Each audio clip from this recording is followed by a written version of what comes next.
વિદ્યાર્થી મિત્રો, અમારી યુટ્યુબ ચેનલ ટીચિંગ મેથ્સ એલજીમાં આપનું હાર્દિક સ્વાગત છે. મિત્રો, આજે આપણે બનાસકાંઠા શાળા વિકાસ સંકુલ બનાસકાંઠા તરફથી દ્વિતીય વાર્ષિક પરીક્ષા 2026માં ધોરણ 11 વિષય ભૂગોળનું પેપર તારીખ 17/1/2026ના રોજ દેવાયેલ છે.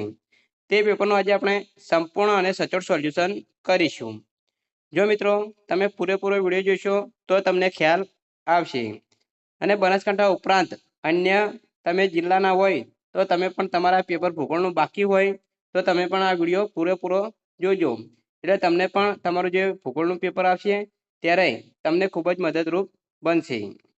મિત્રો, તમે ચેનલમાં નવા હો, હજુ સુધી ચેનલને સબસ્ક્રાઈબ ના કરી હોય તો ચેનલને સબસ્ક્રાઈબ કરવા વિનંતી, જેથી તમને જે નવી નવી અપડેટો આવે છે તથા મોડલ પેપર અને જે વિષયના પેપર લેવાય છે તેના સોલ્યુશન અહીં ચેનલમાં મળતા રહે. મિત્રો, વધુ સમય લેતા આપણે વિભાગ એ સોલ્યુશન કરીશું કે આજે જે પેપર લેવલ છે તેમાં કેવા પ્રશ્નો પૂછાયા છે. તેમાં પહેલો જ પ્રશ્ન, મેરુ જ્યોત કયા આવરણમાં જોવા મળે છે? જવાબ આવશે 2 ઉષ્માવરણ. 2 નીચેનામાંથી કયું પરિબળ તાપમાનને અસર કરતું નથી? જવાબ આવશે ડી રેખાંશ. 3 બરફ પક્ષી પવનો કયા છે? જવાબ આવશે સી ચિનૂક. આગળ છે 4 ભેજ માપવાનું સાધન જણાવો. જવાબ આવશે ડી હાઇગ્રોમીટર. 5 રિમોટ સેન્સિંગ શબ્દનો સૌપ્રથમ ઉપયોગ કોણે કર્યો હતો? જવાબ આવશે બી એવલે ઇનપુટ. આગળ આવ્યો વિભાગ 2, જેમાં એ સૂચના આપેલી છે કે નીચેના દરેક પ્રશ્નોના એક વાક્યમાં ઉત્તર લખો. દરેકનો એક ગુણ છે. તેમાં 6 એરિયલ ફોટોગ્રાફ એટલે શું? તો જવાબ આવશે બલૂન કે વિમાનમાં ગોઠવાયેલા કેમેરા દ્વારા પૃથ્વીની સપાટીને ફોટો પાડવામાં આવે છે, તેને એરિયલ ફોટોગ્રાફ કહે છે. 7 વર્ષા શાહીનો પ્રદેશ એટલે શું? આ પ્રશ્ન ચેપ્ટર નંબર 11માંથી પૂછાયેલો છે. 8 કાળ વૈશાખી પવનો એટલે શું? જવાબ આવશે નોર્વેસ્ટર પવનોને કાળ વૈશાખી પવનો કહે છે. 9 સૂર્ય કલંકો કોને કહેવામાં આવે છે? જવાબ આવશે સૂર્યની સપાટી પર જોવા મળતા કાળા ધાબા જેવા હોય છે તેને સૂર્ય કલંકો કહેવામાં આવે છે. 10 વાતાવરણમાં મુખ્ય આવરણોના નામ જણાવો. તો જવાબ આવશે ક્ષોભ આવરણ, સમતાપ આવરણ, મધ્યાવરણ અને ઉષ્માવરણ. વિદ્યાર્થી મિત્રો, અહીં વિભાગ બી પૂરો થાય છે. આગળ આપણે વિભાગ સી જોઈશું. જો મિત્રો હજી સુધી તમે વિડીયોને લાઇક ના કરી હોય તો લાઇક કરી દેજો, કમેન્ટ પણ કરી દેજો કે તમારે નેક્સ્ટ કયું પેપર છે, એટલે એના મોડલ પેપર અમને મૂકતા ફાવે. આ ઉપરાંત ચેનલને સબસ્ક્રાઈબ કરવાનું બાકી હોય તો સબસ્ક્રાઈબ કરવા પણ વિનંતી. હવે આગળ આપણે વિભાગ સી જોઈશું. તેમાં અહીં 2 ગુણના પ્રશ્નો પૂછાયેલા છે. વિભાગ સી તો એ નીચેના પ્રશ્નના માગ્યા મુજબ ઉત્તર આપો. ગમે તે 4ના જવાબ આપવાના છે. દરેક પ્રશ્ન 2 ગુણમાં પૂછાય છે.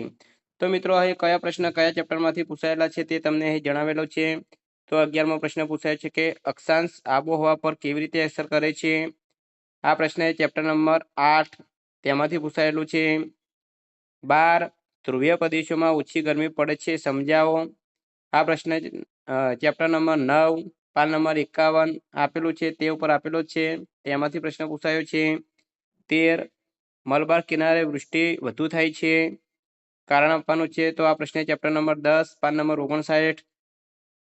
અહીં પાન નંબર પણ આપેલા છે, તમે જોઈ શકો છો. 14 ઉનાળામાં બાષ્પીભવનની પ્રક્રિયા ઝડપી બને છે. આ પ્રશ્ન ચેપ્ટર નંબર 11માંથી પૂછાયેલ છે. 15 પાર્થિવ અને જોવિયન ગ્રહો કયા કયા છે? આ પ્રશ્ન ચેપ્ટર નંબર 2માંથી પૂછાયેલો છે. 16 ભૂગર્ભ વિશે જણાવો. આ પ્રશ્ન ચેપ્ટર નંબર 3માંથી પૂછાયેલો છે. 17 વિશ્વના મહત્વના જ્વાળામુખીઓના નામ જણાવો. આ પ્રશ્ન ચેપ્ટર નંબર 4માંથી પૂછાયેલો છે. 18 જમીન એટલે શું અને તેના ભૌતિક લક્ષણો જણાવો. આ પ્રશ્ન ચેપ્ટર નંબર 6માંથી પૂછાયેલો છે.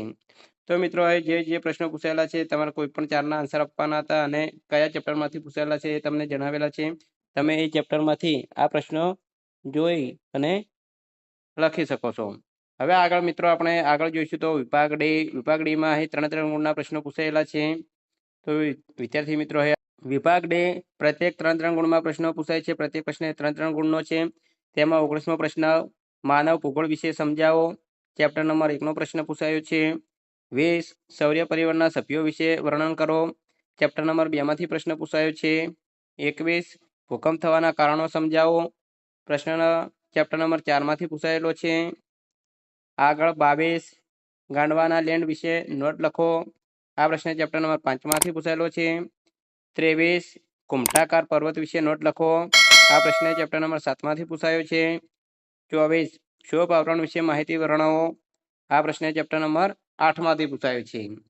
હવે જે 25મો પ્રશ્ન છે વાતાવરણનું દબાણ, તો એક પેરેગ્રાફ આપેલો છે અને એના આધારે જે 3 પ્રશ્નો પૂછાય છે તેના જવાબ આપવાના છે. તો મિત્રો એ પેરેગ્રાફ ઉપરથી પહેલો પ્રશ્ન પૂછાયો છે, વાતાવરણનું દબાણ કયા એકમમાં મપાય છે? તો જવાબ આવશે વાતાવરણનું દબાણ સેન્ટીમીટર, ઇંચ કે મિલીબારમાં મપાય છે. અહીં આપેલું છે પહેલી લીટીમાં જ. 2 સમુદ્રની સપાટીએ સરેરાશ વાતાવરણનું દબાણ કેટલું હોય છે? તો જવાબ આવશે વાતાવરણનું દબાણ 76 સેમી કે આશરે 30 ઇંચ કે 1013 મિલીબાર હોય છે. 3 વાતાવરણનું દબાણ કયા સાધનોથી માપી શકાય છે? તો વાતાવરણનું દબાણ વાયુદાબ માપક બેરોમીટર, નિમ્ન પ્રવાહી વાયુ દબાણ માપક એનોરાઇડ બેરોમીટર અને વાયુ આલેખન બેરોગ્રાફથી માપી શકાય છે.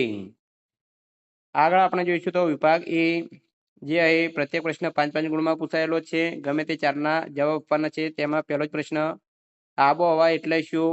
આબોહવાના ગમે તે 4 તત્વોની માહિતી આપો.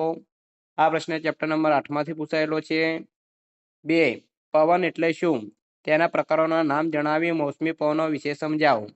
તો આ પ્રશ્ન ચેપ્ટર નંબર 10 તેમાંથી પૂછાયેલો છે. 3 પૃથ્વીનું ઉષ્મા સંતુલન જણાવો. આ પ્રશ્ન ચેપ્ટર નંબર 9માંથી પૂછાયેલ છે. 4 નકશા નિર્માણની આધુનિક પદ્ધતિઓ જણાવી ગ્લોબલ વોર્મિંગ સિસ્ટમ જીપીએસ વર્ણવો. પ્રશ્ન ચેપ્ટર નંબર 16માંથી પૂછાયેલો છે. 5 નિહારિકાવાદ સમજાવો. આ પ્રશ્ન ચેપ્ટર નંબર 2માંથી પૂછાયેલો છે. 6 ભૂકંપની વિનાશક અસર વર્ણવો. આ પ્રશ્ન ચેપ્ટર નંબર 4માંથી પૂછાયેલો છે. તો વિદ્યાર્થી મિત્રો, અહીં આજે જે પેપર લેવાયેલ છે તે ભૂગોળના પેપરનો આજે આપણે કેવા પ્રશ્નો પૂછાયેલા છે અને વિભાગ એ અને બીનું સોલ્યુશન પર કરેલ છે અને વિભાગ સી, ડી અને એ 2, 3 અને 5 ગુણમાં કેવા પ્રશ્નો પૂછાયા છે તે આપણે જોઈ લીધા. જો મિત્રો તમને વિડીયો સારો લાગ્યો હોય તો લાઈક કરજો, શેર કરજો અને સબસ્ક્રાઈબ કરજો.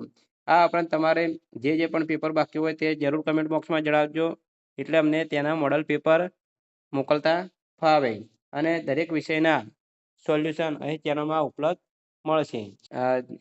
તમારા મિત્રો હોય તેમને પણ આ વિડીયો શેર કરજો, જેથી તેઓ પણ સારી એવી તૈયારી કરી શકે. જય હિન્દ, જય ભારત.